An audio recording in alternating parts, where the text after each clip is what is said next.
As the temps start rising, I feel the familiar urge to refresh my closet, but I don't want to waste money on pieces I'll only wear once or for just one season. Thankfully, Quince changes that.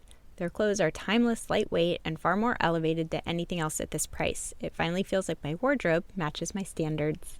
The best part is that Quince only works with factories that use safe, ethical, and responsible manufacturing practices and premium fabrics and finishes, so you get to look good while feeling good. I'm pretty excited that I have upgraded my athleisure wardrobe for this summer. I bought a sweatshirt and a pair of wide-leg flow pants that are two of the softest items I own, and I plan to live in them.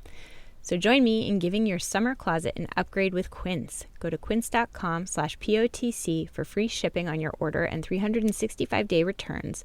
That's QUINCE.com/POTC to get free shipping and 365-day returns. Quince.com/POTC. When it comes to purpose, no defeat is final. There are multiple pathways to being true to our purpose, and it's about the opportunity to take care of ourselves and go again.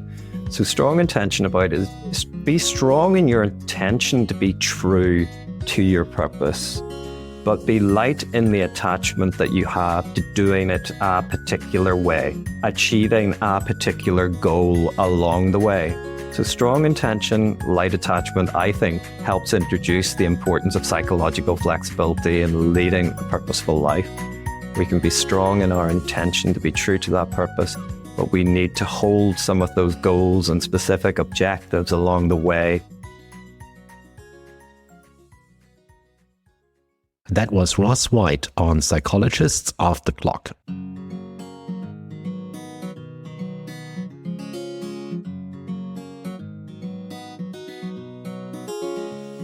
We are four experts in psychology here to bring you cutting-edge and science-based ideas to help you flourish in your relationships, work, and health. I'm Dr. Debbie Sorensen, a clinical psychologist practicing in Mile High, Denver, Colorado, and author of Act for Burnout, Act Daily Journal, and the Act Daily Card Deck. From America's Heartland, I'm Dr. Emily Edlin, a clinical psychologist based in Chicago, Illinois, and author of Autonomy Supportive Parenting.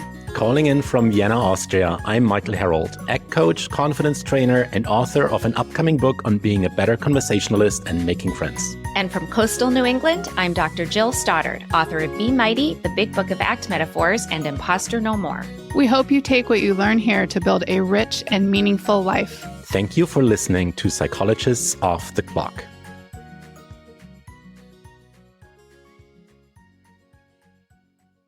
Hello, everyone. I'm sitting here with Debbie. And before we get started, just two quick announcements. The first one is we are doing a survey where we would like to hear from you, our listeners, and learn a little bit more about you. And you can find the link to the survey in the show notes and on our website.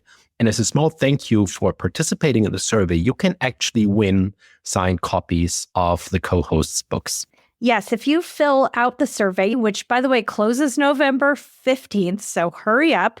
If you fill out the survey, you can either keep it anonymous, or you can choose to enter to win copies of 3 of the co-host books, signed copies. So definitely take a minute to do that. We would love to hear from you.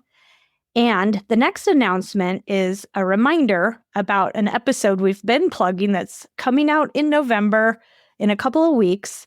You don't want to miss it. Share it with your friends. It's a roundtable discussion about the hot topic of kids and teenagers and phones and technology and mental health. We brought in several amazing experts to have a rich and nuanced conversation about the topic. So be on the lookout for that one soon. It's a must listen. And we were just a little bit behind the scenes. We were raving about this episode in our team chat. And I still have to admit, I still haven't fully finished it yet. I was reading all the praise coming through the chat. As I was listening to the episode. And then as I was listening more and more, it's like, yeah, I can totally see where all of that praise is coming from, because this is so insightful in such a unique format. You're all going to love it. Jill called it a masterpiece, and I facilitated it, and I've still listened to it twice. So I think that just tells you how good it is. So, Okay, Debbie, let's move on and talk about my conversation with Professor Ross White on his book, The Tree That Bends. And this is a really interesting contrast to my previous interview with Mary Anderson. And I teamed those two up back to back a little bit on purpose because they talk about similar topics, the pressure, psychological flexibility, dealing with unhelpful thoughts in the framework of being a high achiever. And Mary Anderson does it from the standpoint of CBT, and Ross White does it from the standpoint of ACT. So this is a really interesting contrast. And what I would like to get your opinion on is something that I realized just today as I was listening to the interview with Ross again in preparation for our little discussion here. And I realized that as a psychology expert who is dealing with this stuff on a daily basis with clients, I'm still finding myself violating the things that I learned. And I'm thinking to myself, Michael, you just interviewed like two experts on the field. You read the books, you took notes. You're still not having this locks down in your life. And then I'm like, of course I don't. Like, I'm just human. And this is, complex stuff. How is that for you? My first response that pops into my mind is, welcome to the club, Michael. I mean, I think that for all of us, it doesn't matter, how much expertise you have or how smart you are and capable. And I think that these concepts are all a process that we're continually putting into practice in our lives. And yes, we can build skills and get better at some of these things. And yet it is a process. And so absolutely. I mean, I share that with my clients a lot of times that, I am paid to help people with these kinds of processes in their lives. And for me, it's an ongoing, I have my own patterns. It's an ongoing process for myself too over the course of time. So, yeah. And actually, it's funny because for this episode with Ross White, which, by the way, I read his book, it's terrific. And as I was listening, I was still taking notes. And he has this really amazing way of bringing in this wisdom in this very kind of just beautiful and straightforward way. Like he has these great metaphors and these great little kind of ways of framing these very profound and wise concepts. And I'm taking notes on this for myself, right? Not necessarily to share with anyone, although I probably will, but for my own life too. So yeah, absolutely. So that's good to know that I'm not the only one going through this. And at the same time, like these approaches, they're not a single sentence where you're like, oh, if I only had read that in a fortune cookie 20 years ago, like everything would have gone differently. Like this is complex stuff that needs to be repeated and trained and internalized, of course. Okay, so before we get started with the actual interview with Ross, I was just looking at our editorial calendar because I had a thought that this might be the very first interview on Psychologist Off the Clock that is a complete European cast with the host and the guest being in Europe. I was actually wrong. There was another one, and I let you, dear listener, find out which one that is for your next Psychologist Off the Clock trivia quiz. But we thought it would also be a fitting timing to have an episode that has this European cast because for you in the US, this is a very special week, Debbie. Yeah, I mean, we're recording this a couple weeks before the US presidential election, and my nerves are on edge about the whole situation. And I know I'm not alone with that. This is a stressful time over here in America. And actually, something really lovely about Ross White is that he just has this very calming effect on me. He just seems so nice and his tone is so calm. And just listening to this episode, it felt kind of like it soothed my soul. And I know that this episode is coming out the day after the election, which I think is going to be a really intense day. And so actually to listen to two Europeans have this lovely, calming conversation, it's maybe good timing for all of us. It'll help us soothe our nervous systems a little bit, maybe. It's my hope. It's my hope as well. So everyone enjoy my conversation with Professor Ross White. Professor Ross White is an award-winning clinical psychologist who specializes in supporting the mental health and well-being of adults working in high-performance environments. He has collaborated with the World Health Organization and the United Nations High Commissioner for Refugees on projects to reduce distress experienced by refugees and other populations in the aftermath of humanitarian crises. He is currently Professor of Clinical Psychology at Queen's University Belfast and is a director of Strive to Thrive, a clinical psychology consultancy firm that provides interventions and training to help individuals and organizations thrive. His book is titled The Tree That Bends: How a Flexible Mind Can Help You Thrive. Hello, Ross. Welcome to the show. I'm very excited to talk with you. Delighted to be a guest. Thank you for the invite. And we're having this interview in Europe, actually. You're in Ireland. I'm in Vienna. So let's start by talking about T-shirts, especially those T-shirts that have these mantras on them that say, no limits, all or nothing, suck it up, get going. What could be wrong with these mantras when they're already printed on T-shirts? Yeah, well, thank you for picking up on that. I grew up in the 1990s, a child of the 80s and 90s, and there was No Fear T-shirts. I think No Fear are still on the go as a company, but they were producing clothing for people who were interested in mountain biking and skateboarding. And one of their T-shirts had, if you're not living life on the edge, you're taking up too much space. Right. And this kind of, you got to be relentless and you've got to go out on a limb to really live life. And I look back at that and I chuckle and I think, really, if you're not living life on the edge, you're probably going to be healthier and more contented. It doesn't make for such a compelling T-shirt, right? And I think we are bombarded with messages in society today about being relentless, about being mentally tough, about being gritty. And there are many people making quite a living from selling books and podcasts and probably T-shirts still in relation to those kind of messages. And for me, I think what we need to do is actually relent more, not less. And what do I mean by that? Well, relenting more is not about giving in. It's not about being meek or surrendering. It's about relenting to the fact that we're not going to get everything done. Relenting to experiencing challenging and difficult emotions, despite the fact we might be motivated to try to avoid those or numb ourselves out from those. It's relenting to that need for rest so that we can recover. And finally, it's about relenting to that yearning that we all have within us to live a life that feels purposeful and has vitality because we're being true to the things that are important to us rather than dancing to someone else's tune, potentially.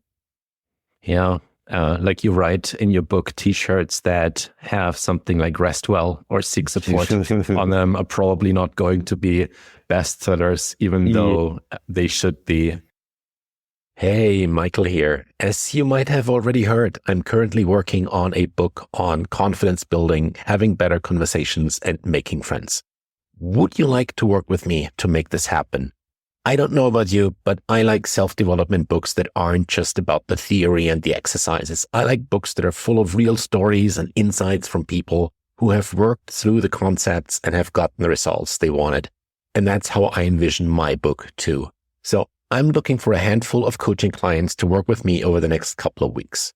If you struggle with confidence or your social skills, we can work together for 8 weeks in one-on-one coaching sessions that are tailored towards your specific goals. And your story will, anonymously, of course, be featured in my book and help and inspire others. I'm only going to work on this with 10 people, and as a thank you, offer 50% off my coaching package. If you think this is for you, then head over to herald.coach/book and apply. That's all. Back to the show. When you talk about relenting more, how do we make that call? And maybe this is something we'll get to in a little bit later when we talk about lag and awe, as we'll do in just a bit. But if I'm not jumping ahead too much with asking that now, how do we make that call of right now I need to relent, like I need to take some time off, I need to recharge a little bit, when we live in a culture where if we do more, then we will feel like we are worthy more. And so this like leaning back feels like we all know that we should kind of like do it and so on, and it's fun as well. But there's also this hustle culture, which of course has its merits as well. Like we are doing good things in the world. We are like with the work that we do, we are making the world a better place. And so saying, how could I be so selfish and lean back on my couch and just read a book? How do we make that call? When is it time to relent? Great. Well, a couple of things to really pick up on there. I think in our modern society, there's this sharp discrepancy drawn between being selfless, and if you're not being selfless, then you're being selfish. And nobody really wants to be labeled with the selfish tag.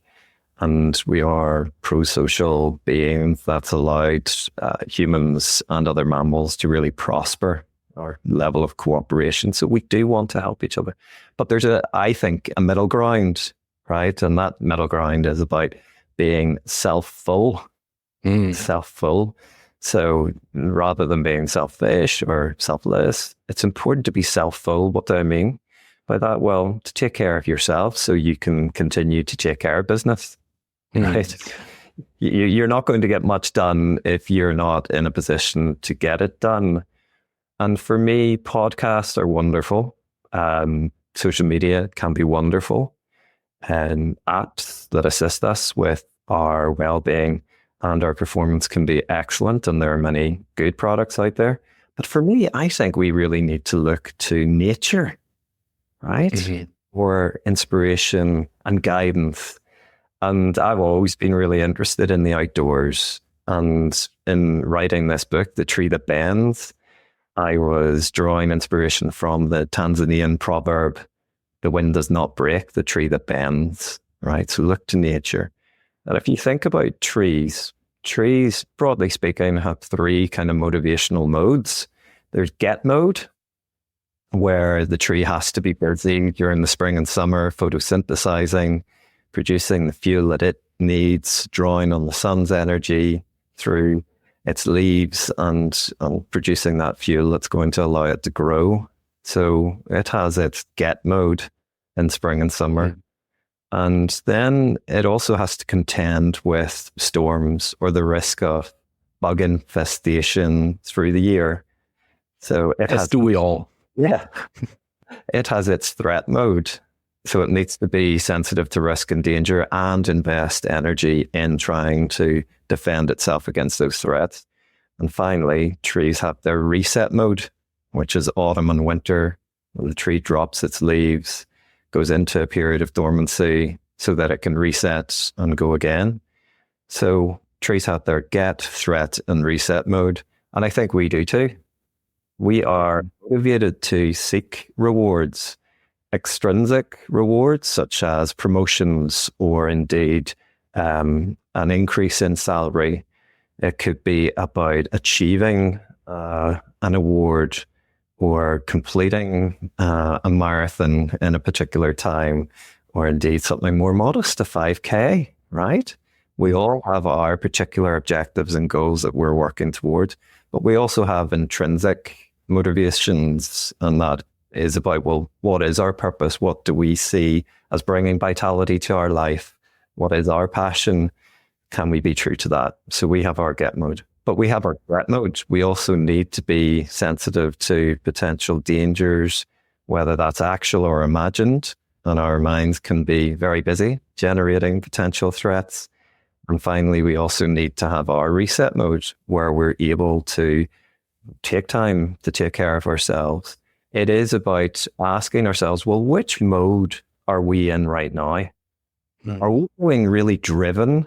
Are we striving? That's the get mode. Yeah. Is our emphasis perhaps more on trying to survive, right? And that could be responding to danger and threat. So that's the threat mode. or indeed are we taking time to have an opportunity to reset? Are we in that reviving mode? Now, we won't always recognize when we have gone too far into get or threat.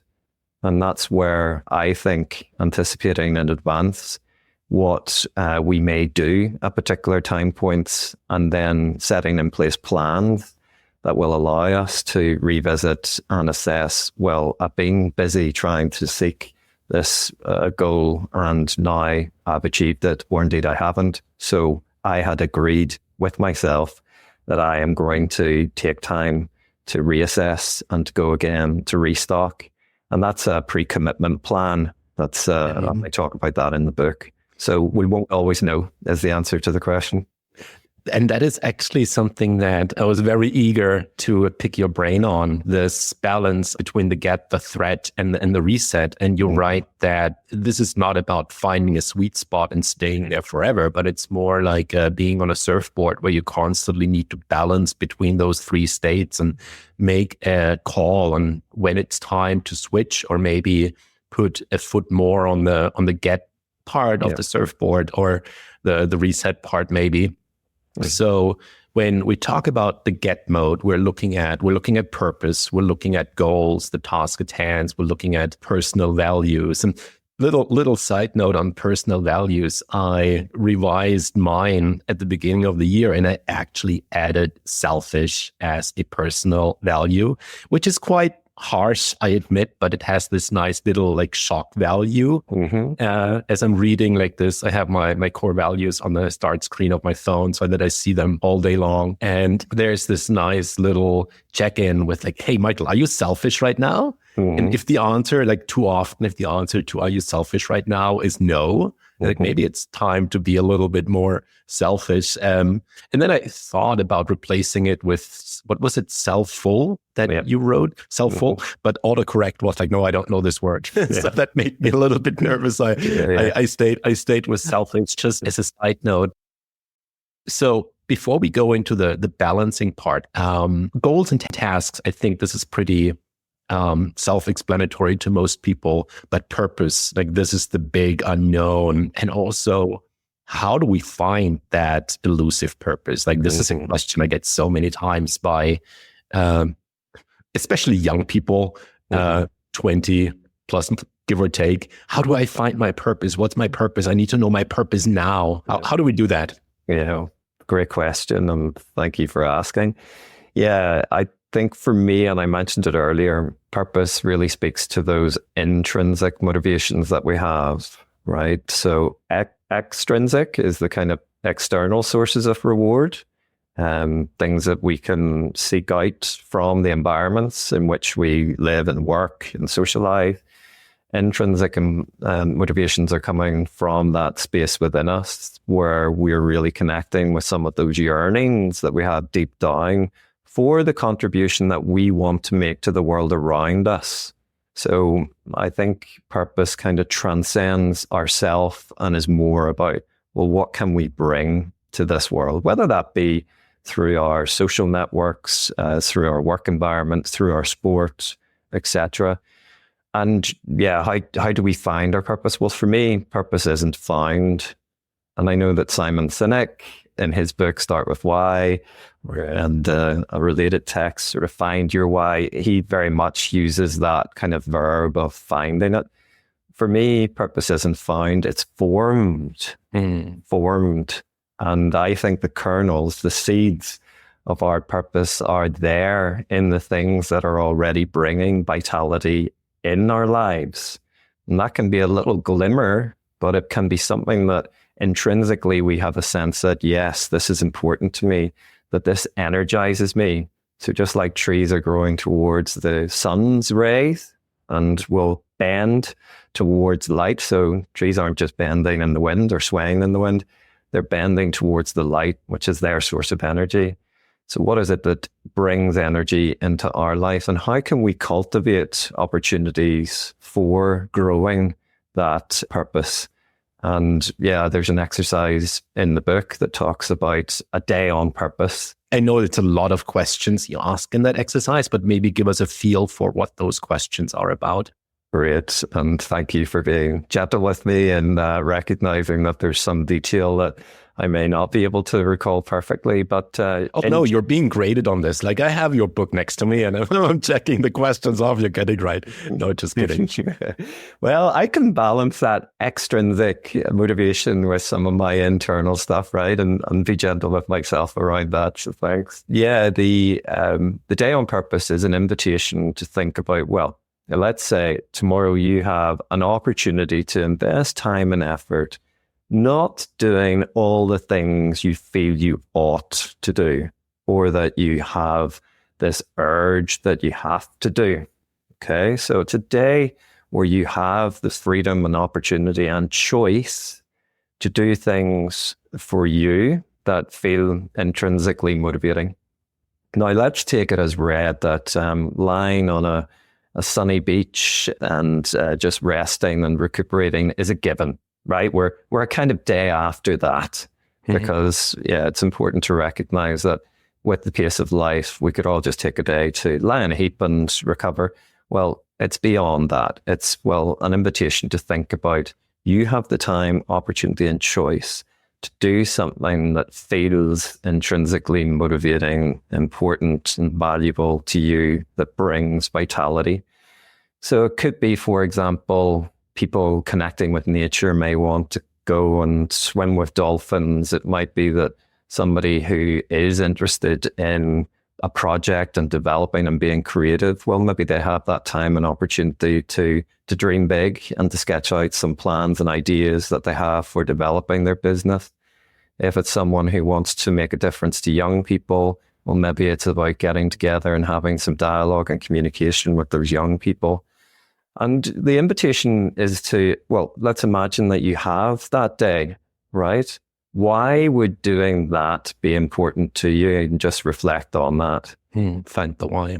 Yeah. And at the end of that day, think, and this is important, how would that make you feel having spent the day that way? How would it make you feel? Right.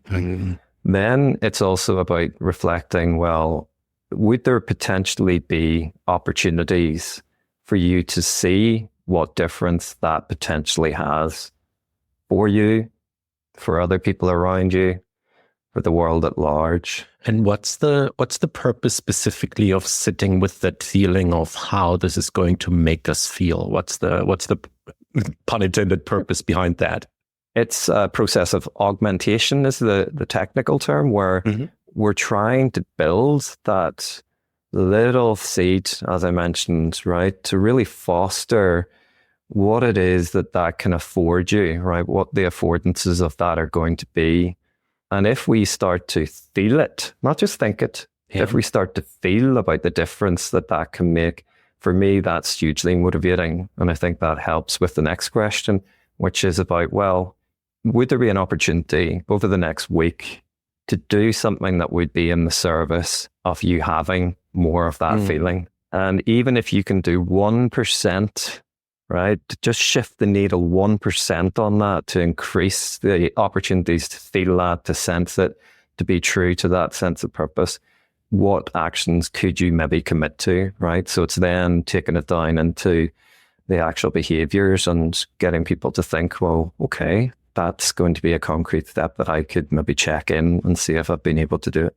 Which would be the values work there as well, where with values, the idea is that we just bring a little bit of those values into everything that we do. Similar. And then not necessarily pushing the needle to 100, but just adding like 1% here and 1% there. Exactly. And if that's then in service of the purpose. So thank you so much for clarifying that, because I have to admit, I did not get the part about let's assume that day is over, because as I was working through those questions and I sat with them, all that showed up for me was reset stuff, hobbies, fun stuff. So now my brain, while we're talking, goes to, so what would I do after I've actually done all of that? So that's very illuminating. And now actually like a lot of purpose stuff shows up for me, which now again, just to walk you through what's going on through my brain right now, I'm thinking now, like, I would take that day of rest and reset, and then I would go back to what I'm doing anyway, because this is the purpose stuff that's in my life too. So 2 thumbs up on the I'm doing things sort of all right already, and thumbs down on, dang, I need a day of reset here. But as I'm thinking and I'm realizing, like, I am on that surfboard of that balancing between get, threat, and reset, and I'm not making the switch towards the reset stuff that's apparently, as my hobbies have been neglected, is what obviously should be the next like place for me on that metaphorical surfboard of balance. Now, for me, this is a light issue, something I can probably work around if I just put my mind behind it. But I can also see that for a lot of people, this idea of resetting comes to, well, I don't have the time for that because I have deadlines. I need to pay my rent next month, so I can't just take a couple of days off. I have kids that keep me busy, especially during the holidays. And now we have these 2 gentlemen there, and they're telling me to just reset. What's the approach there when we're out of resources to actually hit that reset button? Oh, it's a great question. And I recognize that in my own life, and I'm sure listeners will absolutely know that. So I'm glad that you're hitting that. And just to go back to nature and to think about the tree moving through its get, threat, and reset modes, again, I think we can draw inspiration from that. So let's think now about the anatomy of the tree, right? And trees have roots, tree has the trunk, and then the tree has the crown, which is the branches and the leaves. And I think that's a great metaphor for psychological flexibility, which is a concept that is very important in the work that I do with clients, both in business, but also in sport. And I know that listeners will be interested and familiar with psychological flexibility as a concept, so I don't want to get too deep into that. But the way I conceptualize psychological flexibility in the book maps on to the anatomy of the tree. So I think we need to be anchored like the roots of the tree. We need to recognize that our mind will mentally time travel us all over the place to the future and all these scenarios that we can potentially worry about, and to the past where we can ruminate over things that didn't work out so well, or things that where we dropped the ball, and we can all recognize that. So there's something about being anchored in the here and now, being in this place and this time where our lives are actually unfolding. So being anchored. Then there's, similar to the trunk of a tree that can sway in the wind, I think we need to be willing. So trees willing to sway. We need to be willing to lean into the emotions that show up in these moments where we are considering, oh goodness, I've been in get mode, or indeed I've been in threat mode for so long. I need to try to balance out, like your surfboard, to find that balance.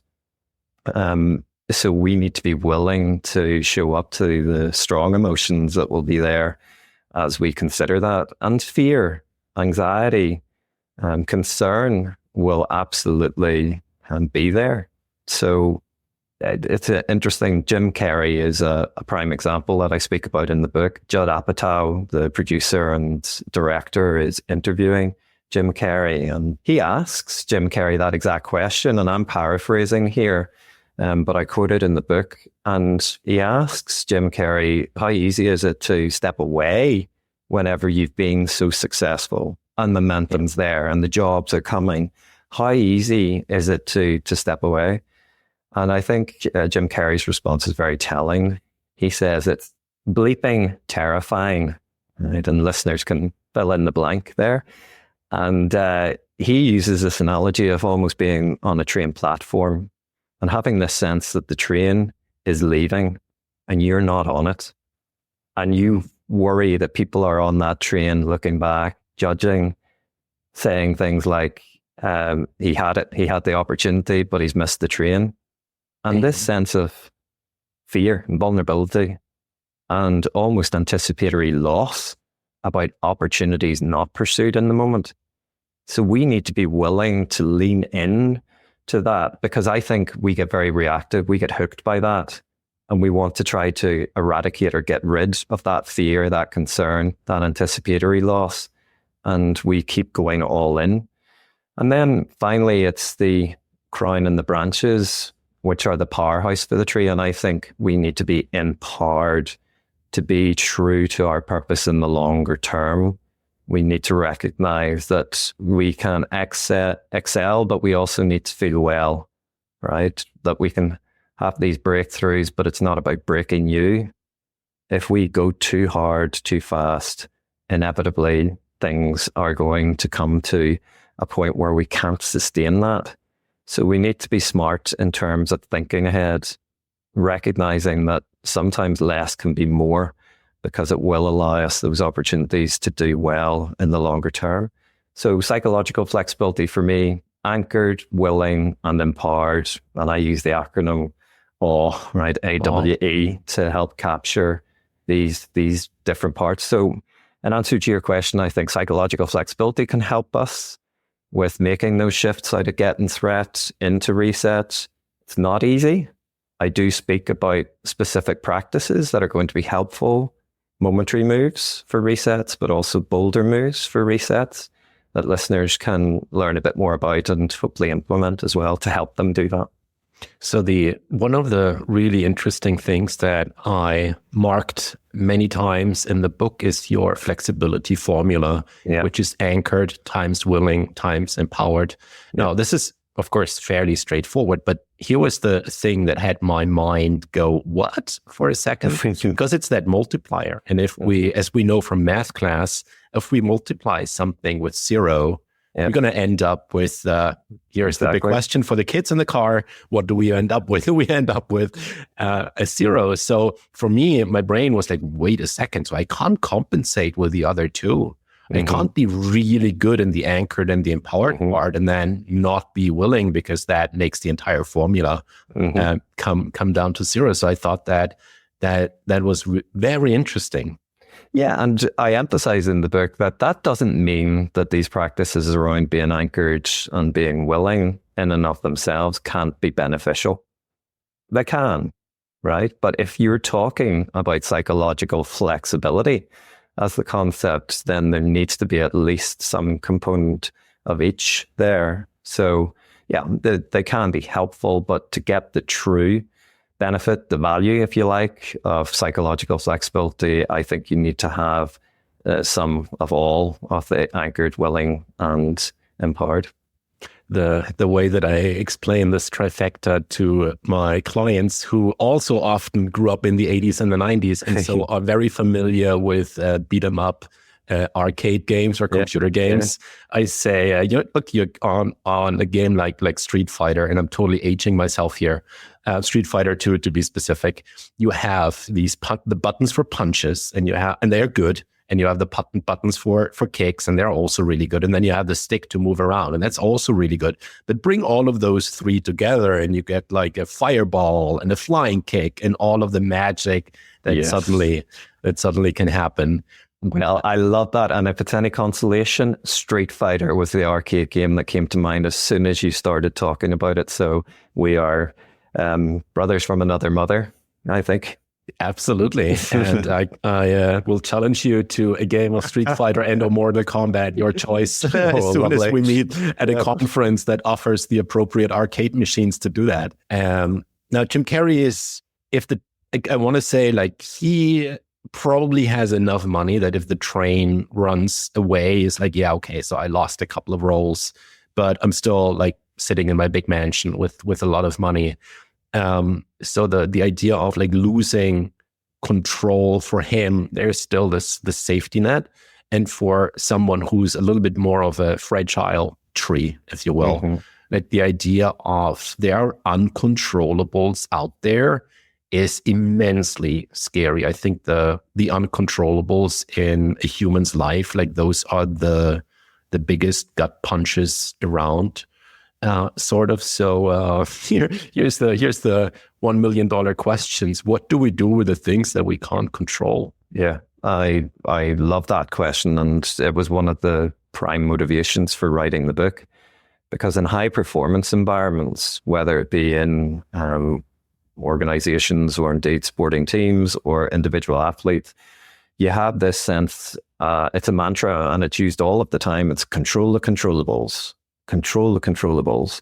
And I get the value of that. If there's stuff within our gift, okay, let's do that. Whether it's about the way we approach specific processes, whether it's about our access to some learning or training or resources. Okay, let's put ourselves in a position where we can do the best that we can and also take care of ourselves too. But for me, it's a bit of a magician's trick. It's almost like, focus on that stuff and just forget about the fact that 99.9% of the things that you're going to be exposed to, you will not be able to control. Right? And for me, I'm really interested in what we do with the uncontrollables. And I think that's where the psychological flexibility skills are important.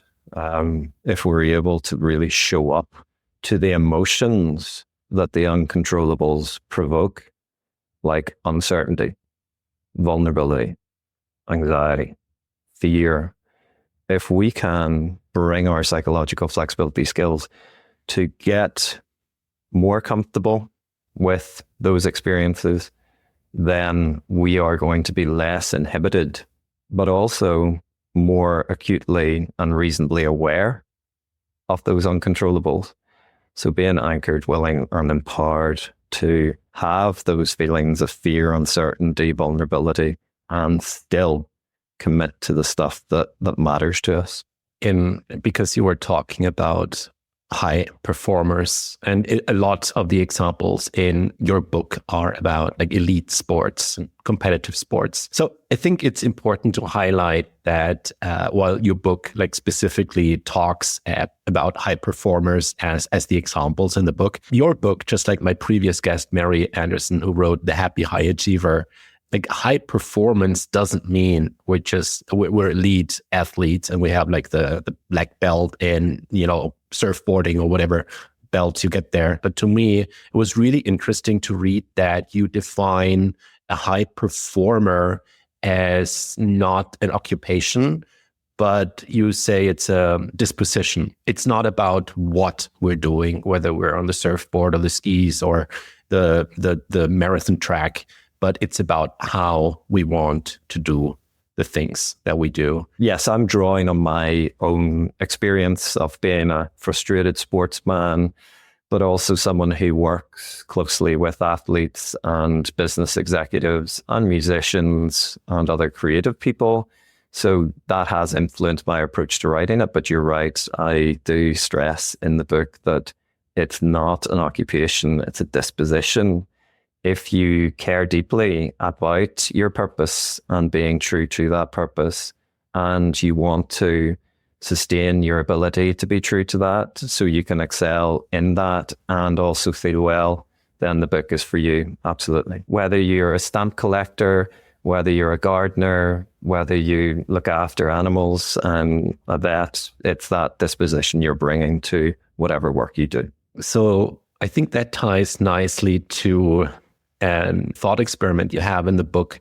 It's the 10,000 pound thought experiment, and 10,000 pounds. This is not a weight. This is a currency. Can you walk us through that 10,000 pound thought experiment? Yeah, the thought experiment is to imagine that you've been able to win, say, a lottery or a lotto, and it's a decent amount of money, and you have an opportunity, an invitation, right, that's put to you about, well, if you take 10,000 of those US dollars, let's say, and you have the opportunity to invest that in a way that will guarantee you to be world class in what you do. So world class at your teaching, veterinary work, gardening, sports psychology work. If you're an athlete, world class in your event. And that is, if you like, a cheeky sort of nod to the work that Malcolm Gladwell did to popularize the 10,000 hour rule, where there's some research to suggest that If you want to be a world-renowned chess player or ballet dancer, then investing 10,000 hours of deliberate practice. And by that, it's not just about doing the same thing over and over again. It's about building incrementally and challenging yourself to get better with that practice. Then you can be world class. And that's a contentious claim. That's being generalized, if you like, to too much off the back of the initial research, which I think was with musicians, violinists specifically. Yeah. So suddenly Malcolm Gladwell, 10,000 hour rule, and everybody thinks, yeah, I'll go away and do that and I'll be world class. But I'm not so much interested in that kind of investment of your money. I'm interested in the question about, well, if that's how much money you would invest in being world class, how much would you be prepared to invest in ensuring that you're also emotionally well off the back of those efforts, right? So you're coming out the other end, not just world class, but really feeling contented, fulfilled, and happy, if you like, within that, right? And the question is, okay, that figure that you've come up with, is it more or less than what you were prepared to spend on being world class? I think that's an interesting reflection point, right? It was really interesting for me to read through that, and I had to come up with like something that I would do if I had that money and wanted to become world class in something. And frankly, I didn't come up with something, but the idea that, well, how much money would you then put into actually being like mentally well and taking care of yourself? It's like, whoa, because we are so, give me the money. I'm going to be world best at this and that. Yeah, but wait a second. How much would you put aside to actually do that in a mentally and physically healthy state? It's like, that's what our society does. It teaches us to be those top performers, and then we get the thumbs up and the medals. Yeah. And the flip side of that, looking at, hey, how much rest and recuperation. Well, that's the important point for me, that Malcolm Gladwell in his 10,000 hour rule doesn't speak about, well, actually how much time is required to take care of yourself, to be well, physically, emotionally well. So that's the time for sleep. That's the time for socializing with friends. That's the time for supporting family members around you. That's the time for your yoga or your Pilates. That's the time for hobbies, your stamp collecting, whatever that might be, that are also important to living that rounded life. So that doesn't feature in the 10,000 hour rule, right? And that's why I was asking those questions in my own way, using money to kind of think about, well, how much would you be prepared to also invest in your well-being? And I think those hours would quickly mount up, and that money would quickly mount up. So we just need to be considered around that. And it's the $64,000 question, is what's the balance between the emphasis on performance and the emphasis on well-being?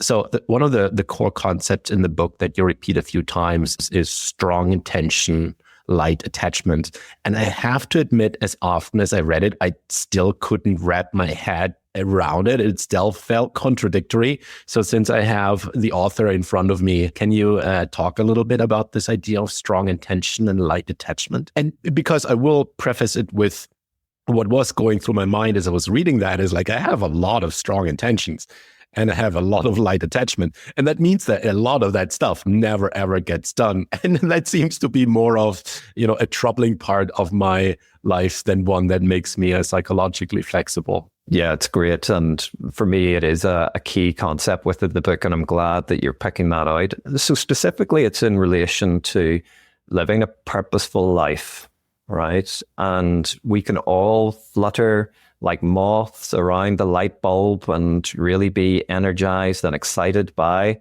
our purpose, but we'll flutter ourselves into exhaustion quite quickly. And the other point is that there are going to be disappointments. There are going to be things that in pursuit of our purpose don't pan out. And we can easily view that as failure. But for me, I think it's better to think about that as feedback, right? As opportunities to learn. And we're not going to always succeed at the goals that we set. So I'm all about recognizing that when it comes to purpose, no defeat is final. There are multiple pathways to being true to our purpose, and it's about the opportunity to take care of ourselves and go again. So strong intention about it is be strong in your intention to be true to your purpose, but be light in the attachment that you have to doing it a particular way, achieving a particular goal along the way, right? So strong intention, light attachment, I think, helps introduce the importance of psychological flexibility in leading a purposeful life. We can be strong in our intention to be true to that purpose, but we need to hold some of those goals and specific objectives along the way reasonably lightly so that we're not, if you like, defeated by certain elements not coming off, or that we get rigid and very fixed in our approach to living that purposeful life. Because I think once we start to become rigid and fixed, then that's not in the service of realizing and growing that purpose. Thanks for clarifying that for me. So I wouldn't be a confidence trainer if I didn't jump on that chapter you have in there that's called the confidence trick. So let's talk about the confidence trick and this idea of confidence and self-efficacy and what it is and what it isn't. Mm-hmm. Yeah, there's so much emphasis placed on confidence as a concept in high performance environments. And in that context, confidence tends to be used as a byword for self-confidence, right? So it's a particular manifestation of confidence. And when you look into the science of confidence, self-confidence, it's interesting to see how there are issues around how it's been measured. The self-confidence scale that's often used in elite sport, for example, actually came through the development of an anxiety measure.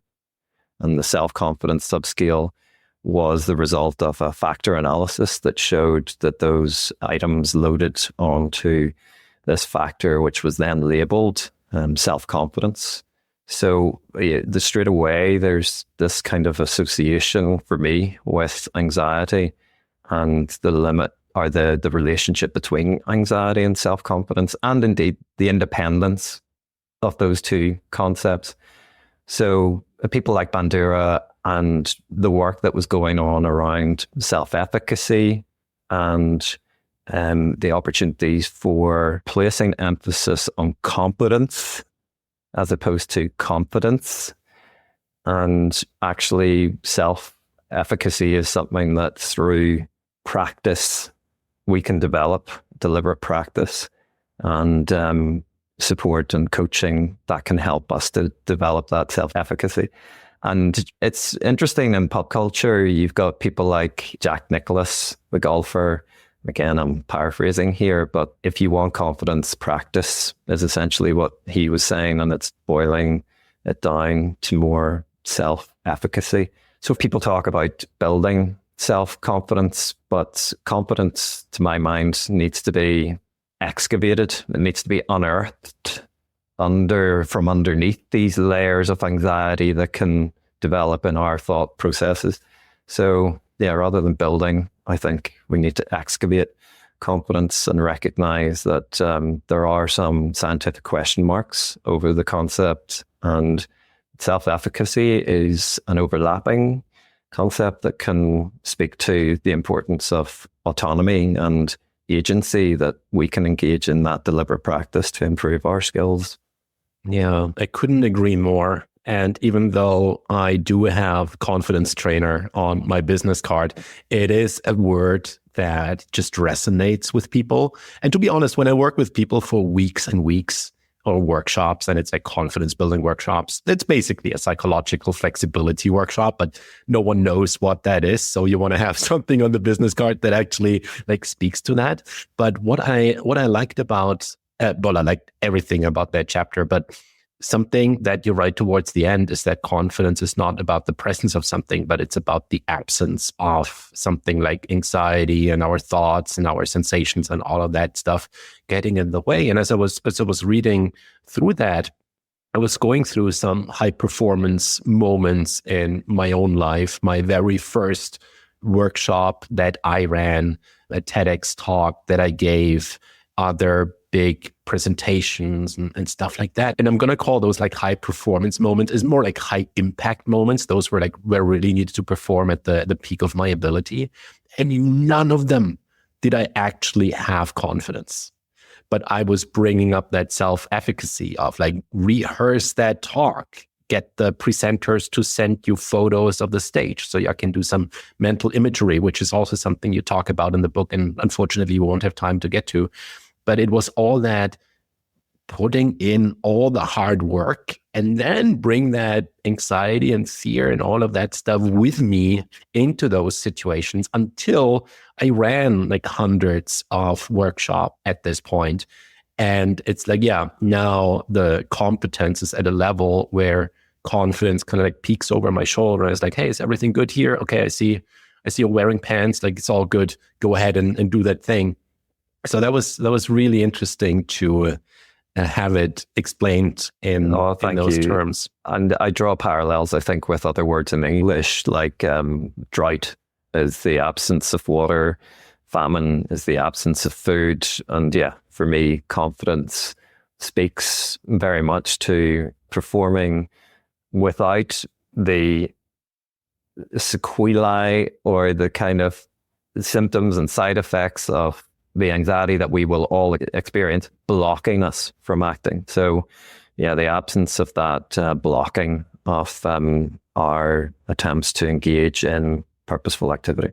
Excellent. My last question for you, well, two. One is a bonus question, but the last question, as with all the clients that you've worked with, and I assume that the book is like a product of all those years of experience of working with them, what do you think is going to be the one thing that people might need to highlight more in that book? Because maybe after reading through it or practicing it, they're still not fully getting it. Yeah. I think for me, if people take nothing else away from it, recognizing that there are these three competing motivational modes around get, threat, and reset. And noticing, asking yourself the question, well, which mode am I in at the moment? And is me staying in this particular mode at the moment in service of me being able to sustain my energy and my effort towards this purpose that I'm cultivating? Or do I need to shift into a different motivational mode? And I hope that some of the content helps people to navigate their way, both within and between those three motivational modes. Beautiful. This was an excellent book. I'm really glad I read it, and I'm going through it again and transcribing all my highlights and putting that into a text file. Bonus question here, Ross. Is the metaphor of the tree inspired by your dad being a horticulturalist? Did I say that right? Horticultural. This is a tricky word. Yeah. You read that very well. So I was blessed to have a father who was a horticulturist. He's now retired. So he was interested in growing shrubs and looking after gardens and bedding plants. And then my mum, she's a retired midwife.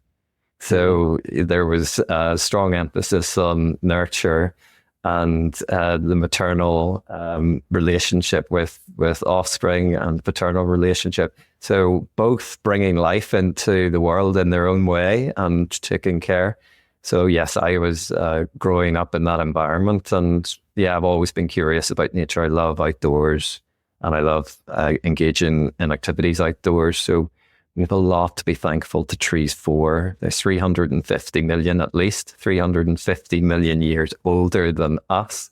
Our ancestors lived in them. We've relied on them for fuel and for food.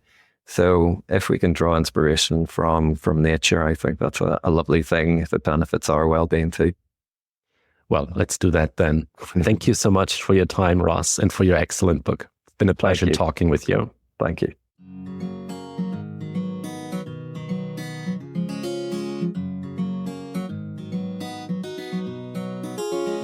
Thank you for listening to Psychologists Off the Clock. If you enjoy our podcast, you can help us out by leaving a review or contributing on Patreon. You can get more psychology tips by subscribing to our newsletter and connecting with us on social media. We'd like to thank our podcast production manager, Jadine Stout-Williams. This podcast is for informational and entertainment purposes only and is not meant to be a substitute for mental health treatment. If you're looking for mental health treatment, please visit the resources page of our website, offtheclockpsych.com.